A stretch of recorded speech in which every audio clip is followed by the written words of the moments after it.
Pero hace rato no... Perdón. Hace rato no escuché cantar tanto a la gente, un poquito bajita. Ahora que estamos más, a ver si se oyen más y que se escuche en cada rincón de Barcelona, que estamos aquí festejando hoy los 200 años. A ver si puede ser posible. A ver si nos ayudan un poco.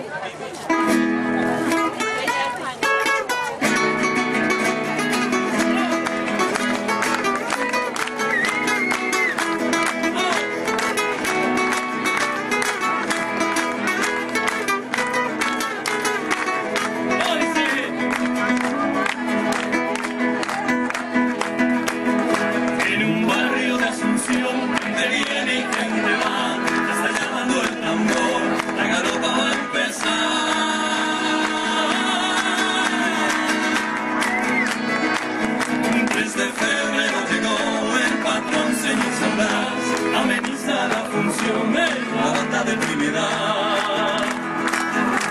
Cuidado que llega, Debajo de la enramada ya está formada la rueda y salen las galoperas, la galopa a bailar.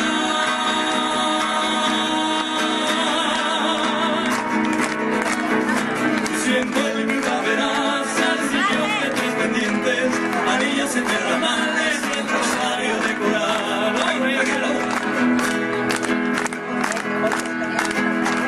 A ver, gente, ¿cómo es esta parte? Vamos fácil.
Un aplauso para ustedes, muchísimas gracias, de verdad.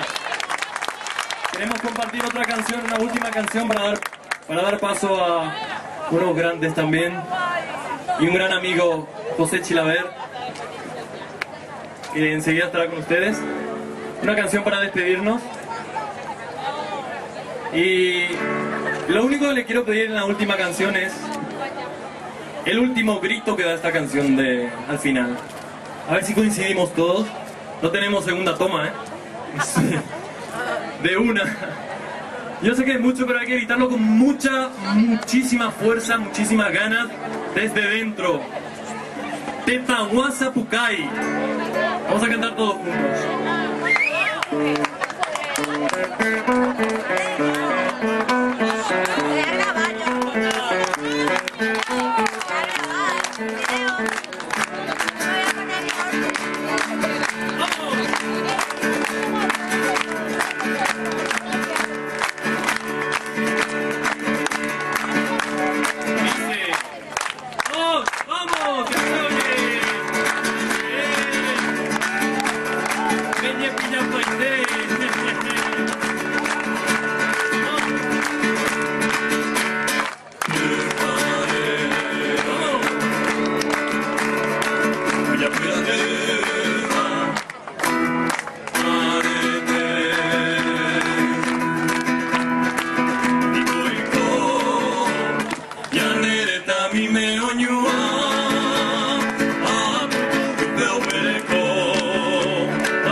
Muy buenas tardes a todos.